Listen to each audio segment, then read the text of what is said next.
Good morning. Hope you can hear me okay.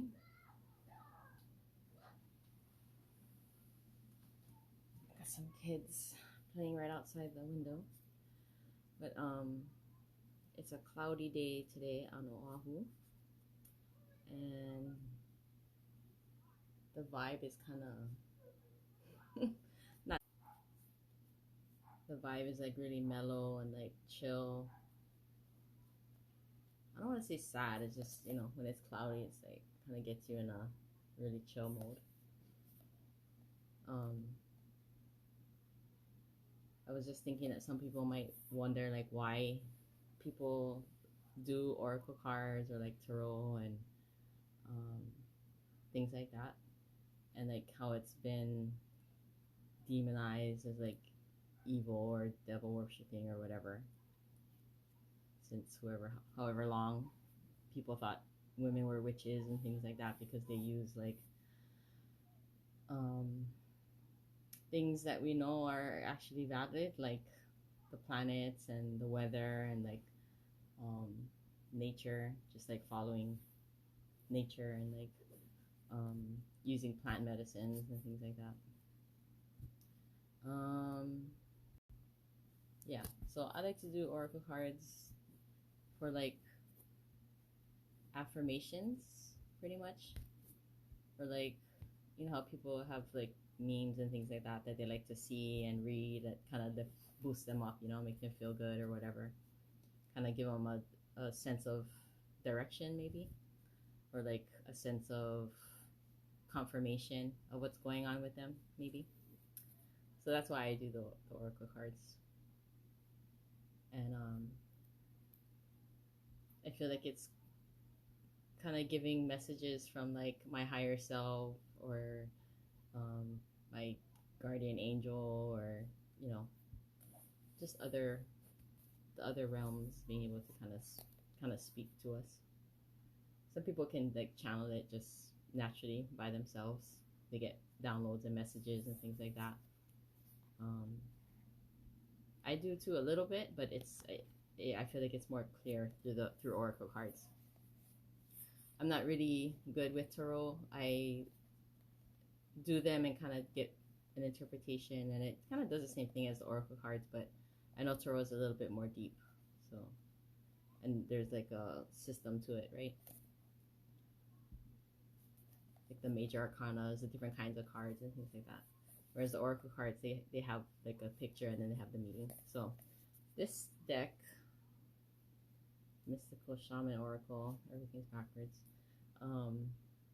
I got used, and when I first opened it, I just felt like it was really powerful, and the pictures are really cool, and the messages are really nice. So I thought we'd do that today since the weather is kind of gloomy. Yesterday was such a long ass day. I'm so exhausted just from yesterday, but it was really, really cool because I went to a meeting for the Occupied Forces Hawaii, which is the military of the Hawaiian Kingdom. Non-combative, it's administrative, and their process of getting people expatriated from the United States. So if anybody's interested, let me know. I got some documents from yesterday, but I'm going to go to a bunch more meetings to see, get more clarity on what's going on and how to help people move in that direction. Because, we know the system's not working, especially for us here in Hawaii. And I think people are looking for a sense of community, a sense of belonging, and like feeling like they're alone because a lot of people are like taking the jab, and there's a division on with who got the jab, who didn't, all that kind of stuff. So kind of bringing the community back in, giving people a sense of people not being alone, right? So the first card I got is the Journey. And actually looking at all the cards, they all are like winged animals or like something with, yeah, winged animals. So this one is the journey. So the essence of the card. The journey is an invitation to step outside the boundaries of your life as you know it. The journey is not a holiday. It is a call to be hermit-like and to go on a pilgrimage into the unknown. There are no maps to the territory you will be exploring, no marked paths or road signs. The invitation. The time to embark on the great journey is here. Do not linger in the port when distant shores are calling. Fearlessly draw your own navigational charts as you discover the route. When the time is right, as it is now, you will be led true, even when you are not sure of where you are going. It is the departure that is most important. If you miss the boat, a great opportunity will be lost, and another ship may not arrive for a very long time. So it gives the essence, the invitation, and the medicine. So the medicine, the journey is calling you, but the time is premature. Collecting postcards or fantasies of where you want to go may take over your focus and make you miss your destiny. Other things must be completed first, or you may still be attached to knowing the destination. Remember that the point of the journey is not the destination. It's who you will become as you are transformed along the way. Do not confuse the inner and the outer journey. And I just love the picture. There's a owl on top. She has feathers, or he. Really nice. Made me think of like two-spirited people. You can call them Mahu, or people who are non-conforming, I guess they call it. But again, as Brother Keoni says, like we're both 100% masculine and 100% feminine. How we express that is like up to us, right? But like people who had that essence of both, and like, or who are outwardly looking male and then they feel or they present themselves as female or whatever, like they were powerful. They were like held in high regard because they embodied both, and they had more knowledge and like a connection to spirit in a elevated way, I feel, or what I've read. So the next one is soul retrieval. It's a butterfly coming out of a chrysalis. So pretty. So this one, the essence of the card. Soul retrieval is a practice that helps you recover a part of yourself, your energy, your enthusiasm, or your innocence that you have lost. At first, we'll use soul retrieval to recover from our hurts and heal our childhood wounds. Later, we learn to journey to recover our original nature, that self that never left the Garden of Eden, who still speaks to the rivers, to the trees, and to God. When we return to Eden, we are whole again. The invitation. You are no longer fragmented. You are one with creation. You have healed the cause of the pain you feel, so you do not need to dwell on it any longer. Really, it's true. If you are still hovering over an old wound, find a new path, a new flight path. Don't be distracted with the little stuff you've already mastered. Go for the big one, the journey back to Eden. The medicine. When did you compromise what you truly believed in to be loved or accepted by someone? Think back over your life and find the time or times when this happened. Vow never to compromise your integrity again. What have you agreed to in the name of love that you know is deeply wrong? Make it right this instant. So this is soul retrieval. That was really beautiful. So the main thing that stuck out to me was how it asked, when did you compromise what you truly believed in to be loved or accepted by someone else? I mean, Lord.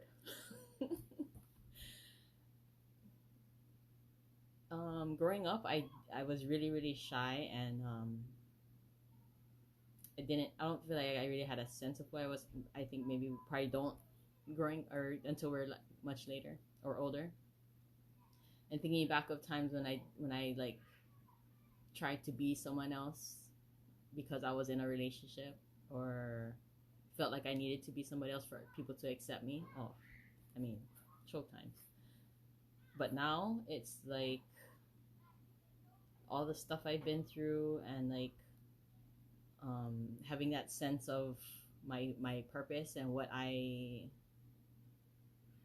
what I feel my life purpose is, I yeah, I see that when you do that, it not only affects you, it affects the other person, affects your relationship, and then ultimately the community and the world at large, right? So that one's really speaking to me. So the next one is taming the wind. Again, this is all like winged animals, pretty trippy. And this is from the Mystical Shaman Oracle guidebook or guide or cards. So taming the wind. The essence of the card. Here the feather, a symbol that is used in clearing ceremonies for smudging, reminds you of the sacred commitment you make to your life. This is a symbol of consciously bringing the spiritual into the material, infusing the world with reverence and an acknowledgement of the higher planes of existence that influence and animate all life. The feather is a symbolic reminder of deliberately entering into a partnership with the Great Spirit to co-create for the highest good of all, highest good for all. So the invitation of this card is time to clear your energy, be present, and become conscious of how you communicate. This is a good time to write in a journal and put your thoughts into a cohesive form. Perhaps you need to actually do a smudging ceremony in your home or office, creating a sacred space to write about your dreams and desires. Just remember that when taming the wind appears as a symbol, it is time to honor the Great Spirit with reverence and respect. The medicine. It's time to clean up any misunderstandings with others, clear the air after disagreements, and allow others to share their side of things. You are called now to be a good listener. This is not a time to be right. It's a time for you to understand rather than be understood. Good things come out of this restraint of tongue and pen. You will be surprised at how things get resolved when you allow for all sides to have value. That was really cool. So actually just yesterday and a little bit this morning, there was a little bit of back and forth with me and somebody else on Facebook about a post that was done by a friend. And that was like one of the main things I got was like, you don't have to be right. Just share your heart and then, let things be. And then regularly I do Palo Santo or sage or pohina hina and just burn it and go around the house just to kind of clear the energy of my apartment. I have teenagers in here and they're really high vibe and like always constantly doing things and active, so like kind of just making it more, I don't know, just clearing it out because there's a lot that goes on over here. But with the kids and then the 5-year-old. So this is from Mystical Shaman Oracle, and I just kind of shared in the beginning like why I do oracle cards, like how people do affirmations and mantras and things like that, and tarot.